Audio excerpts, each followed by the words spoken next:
Assalamualaikum warahmatullahi wabarakatuh. Waalaikumsalam warahmatullahi wabarakatuh. Untuk pelajaran kali ini kita akan membahas gambar potongan, tetapi sebelum masuk pelajaran, ketua kelasnya Mas Panca bisa dipimpin doa terlebih dahulu. Kalian semua siap berdoa mulai. Selesai. Ya, terima kasih. Sebelum mulai kita absen terlebih dahulu ya. Untuk Mas Panca, hadir. Mas Asep, Bang Ferry, Mas Bimo, Mas Haris, Hadir Pak. Mas Fani, Hadir. Mas Fajar, Hadir. Mas Satria, Hadir Pak. Mas Eka, Hadir. Mas Bunda, tidak hadir ya? Hadir. Ada keterangan? Sabar Pak. Ya, kita doakan semoga lekas sembuh ya. Amin. Kita langsung saja masuk ke materinya. Gambar potongan. Sebelum ke gambar potongan, ada yang pernah mendengar di pelajaran yang lain? Apa itu gambar potongan? Belum. Belum ya? Oke. Kita refleksi terlebih dahulu untuk materi yang sebelumnya, yaitu gambar proyeksi. Ini kan lanjutannya dari gambar proyeksi. Gambar proyeksi yang kemarin ada yang masih ingat? Ada yang di kuadran 1, 2, 3, dan 4. Untuk yang di kuadran 1 itu pandangan Eropa atau Amerika? Ada yang masih ingat? Eropa Pak. Eropa, benar sekali Mas Satria. Kalau yang ketiga? Amerika ya. Karena yang kemarin masih ingat, kita langsung masuk aja ke materi gambar potongan. Di sini kita akan menentukan kesalahan atau memberikan perbaikan pada gambar kerja itu sendiri.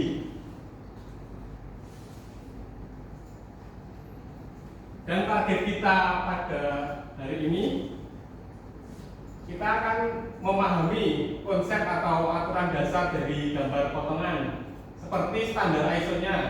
Kemudian setelah kita mempelajari atau memahami standar-standar ISO tersebut, kita akan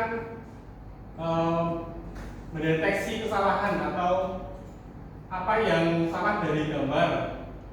Kemudian dari kesalahan tersebut kita akan dapat memperbaiki dan menyempurnakan gambar agar siap produksi.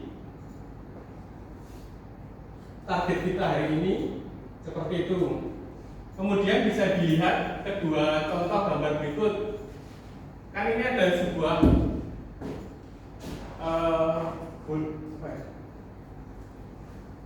dipotong ya.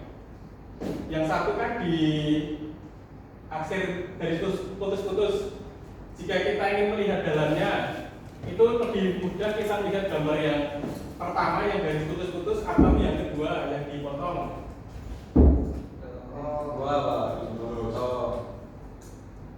Ada yang jawab yang dipotong-potong, ada yang dijawab yang diputus-putus. Yang benar itu yang dipotong. Karena kalau kita melihat yang diputus-putus, kan dari gambar dalamnya itu sedikit rumit ya. Karena kita tidak bisa melihat pasti di dalam itu seperti apa, karena garisnya saling bertumpuan. Kalau di yang potong ini kan sudah terlihat di dalamnya ada 3 tingkat, yang meter berapa nanti juga dapat terlihat. Dan ada asiran-asiran sendiri, ini nanti akan kita bahas di materi hari ini. Kemudian dari gambar potongan tersebut, fungsi yang kita pelajari adalah yang pertama, kita dapat melihat ke dalam gambar teknik, khusus untuk memperlihatkan bagian dalam suatu komponen. Seperti contoh gambar A dan B. Di gambar A kan tertutup. Kalau kita ingin melihat bagian dalamnya itu ada apa aja, kita harus melihatnya itu salah satu cara menggunakan gambar potongan. Seperti di gambar B ini akan terlihat jelas. Kita akan fokus pada detailnya. Di gambar B kan terlihat ada sebuah poros, casing, seal dan lain-lain. Dan kegunaan sendiri pada gambar potong itu untuk membantu operator mesin memahami bagian dalam pompa sendiri ini ada bagian apa saja.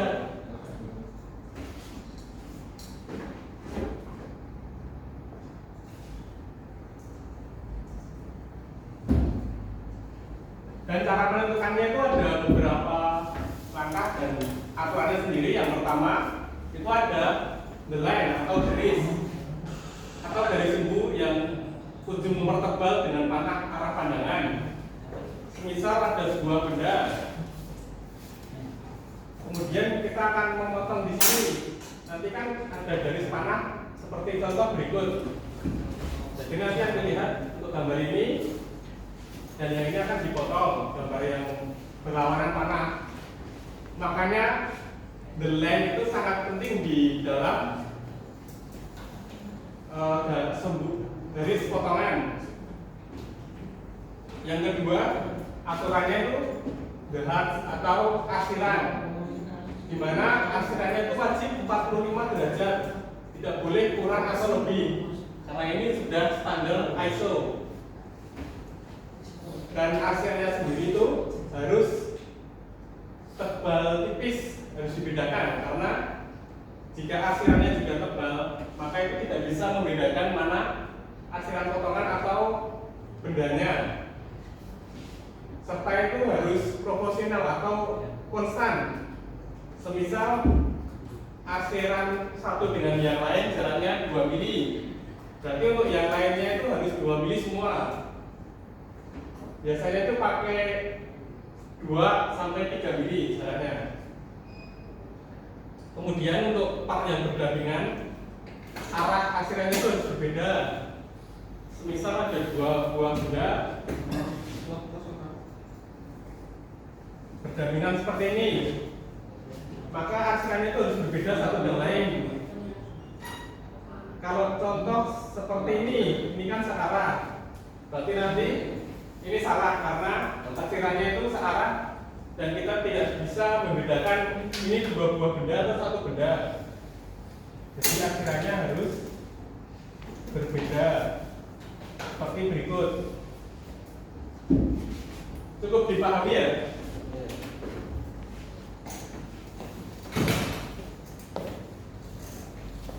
Kemudian ada jenis gambar potongan sendiri, ada kategorinya itu ada beberapa.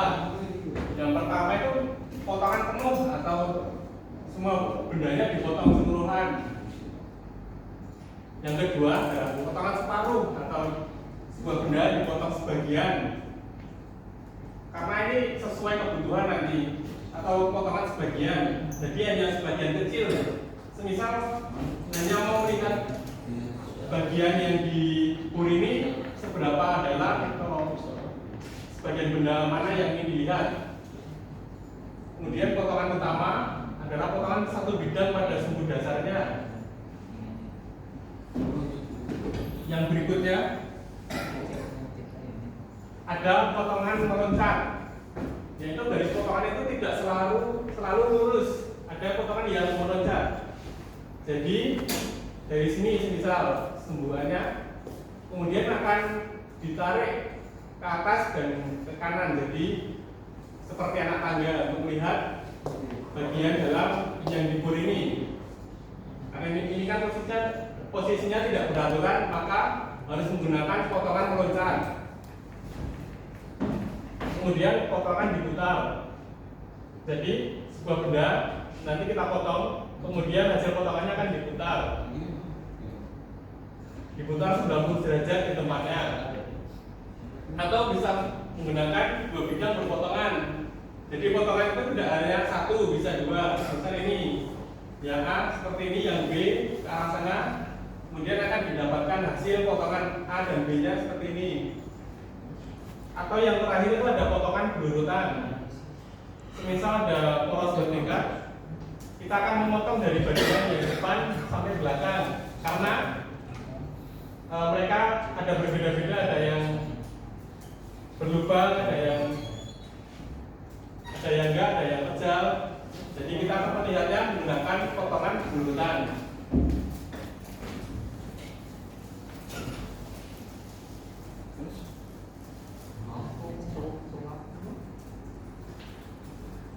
Dan yang berikutnya adalah ini ada aturan-aturan dalam gambar potongan. Aturannya yaitu komponen yang tidak boleh diarsir itu ada apa aja. Yang pertama, poros dan pin itu tidak boleh diarsir. Poros dan pin. Kemudian mur, baut, dan paku klik itu juga tidak boleh diarsir. Selain itu ada pasa atau sirip penguat itu juga tidak boleh. Kenapa tidak boleh diarsir? Di sini sudah disebutkan. Alasannya yaitu untuk menghindari ilusi visual bahwa benda kecil tersebut terbelah atau patah dan mencegah miskomunikasi fatal di dalam bengkel.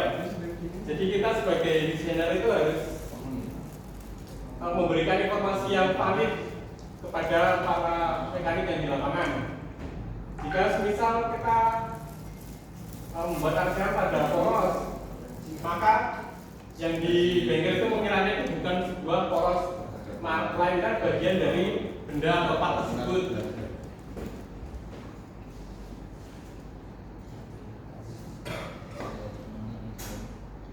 Nah, di sini ada contoh kesalahan. Ini kan ada dua buah benda yang serupa, tapi arsirannya itu berbeda. Yang pertama ini salah. Kenapa? Karena yang pertama ini bisa dilihat porosnya itu diarsir, sedangkan ini poros itu termasuk aturan yang tidak boleh diarsir. Yang kedua, sudut arsiran pada benda yang pertama itu sama, searah semua. Sedangkan ini adalah beberapa benda, jadi harus berbeda seperti gambar yang kedua. Seperti yang saya jelaskan tadi. Dan yang ketiga itu jarak batasnya tidak tebal. Harusnya kan yang batas ini lebih tebal untuk membedakan ini sebuah part atau arsiran.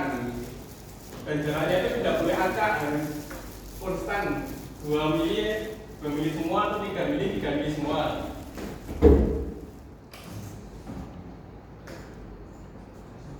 Kemudian di sini kita akan menguji adakah yang janggal dari gambar tersebut. Yang bisa nanti saya catat namanya.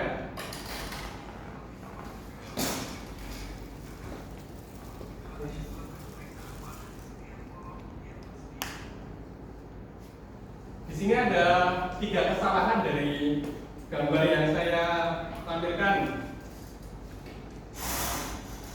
Ada yang bisa menjawab bagian mana saja yang salah? Hasilnya potongan porosnya Pak. Ya asli ya. Arsir yang bagian mana? Dua benda itu harusnya arsirannya terpisah. Ya, Pak, ini satu kesalahan. Yang kedua, Potongan poros pejarnya itu Pak. potongan poros kecil. Itu harusnya arsiran lagi ya Pak. Iya. Ya, ini harusnya tidak diarsir porosnya. Terus yang ketiga tadi ada yang disebutkan arsirannya tidak konstan. Itu juga benar. Jadi ada 3 kesalahan di sini. Yang pertama itu ini benar tadi, arsirannya itu berantakan, tidak 45 derajat. Di sini kan belok-belok tadi.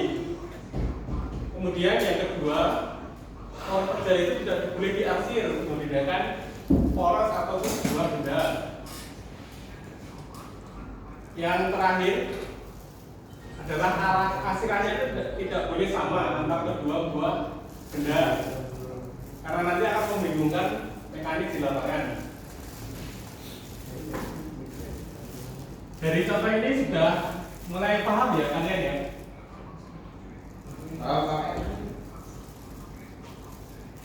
Sebelum mengerjakan tugas, kita harus mengetahui SOP analisis gambar potongan. Pertama itu kita harus melacak garis atau menentukan lintas bidang yang akan dipotong.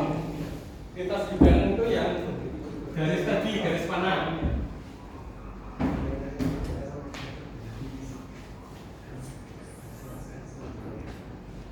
Semisal ada sebuah benda seperti ini, kita akan memotong bagian sini, maka bagian depan, maka garis potongnya harus di depan. Sebaliknya, jika kita ingin memotong bagian belakang, maka garis potongan harus di belakang. Itu SOP yang pertama.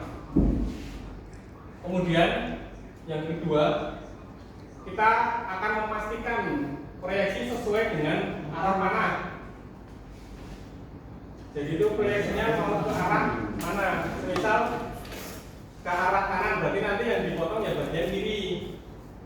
Demikian sebaliknya, jika ke arah kiri, maka yang dipotong nanti yang bagian kanan. Setelah menentukan arah tersebut, kita akan mengidentifikasi area.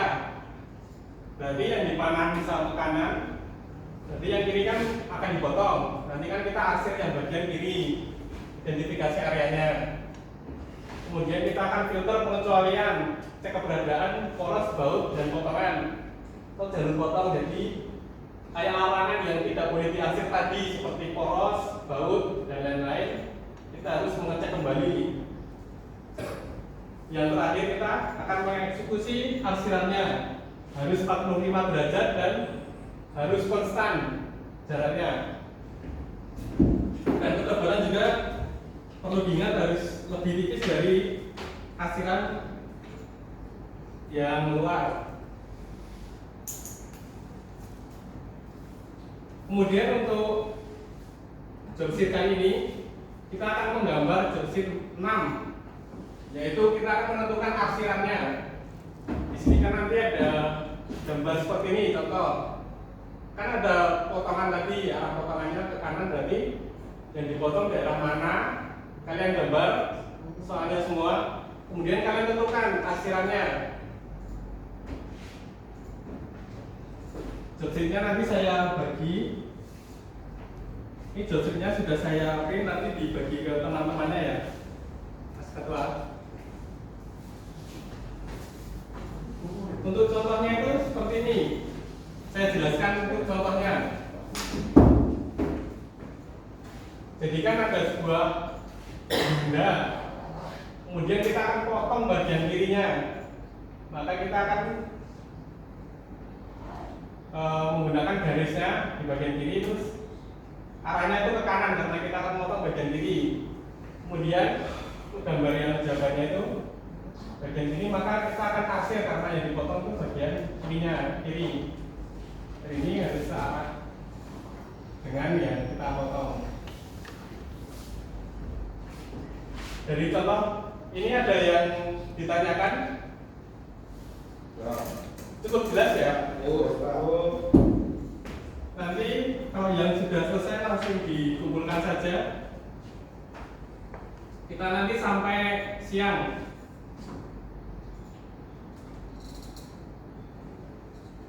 Cukup ya pembelajaran hari ini. Terima kasih sebelumnya untuk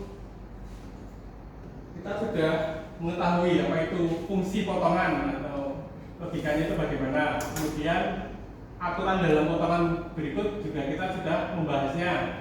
Dan yang terakhir kita sudah mengeksekusi yang job sheet saya bagikan tadi. Sebelum saya tutup, adakah pertanyaan? Belum, Pak. Belum? Baik, ketua kelas bisa pimpin doa. Perhatian, berdoa mulai. Selesai. Terima kasih semuanya. Selamat istirahat. Terima kasih, Pak.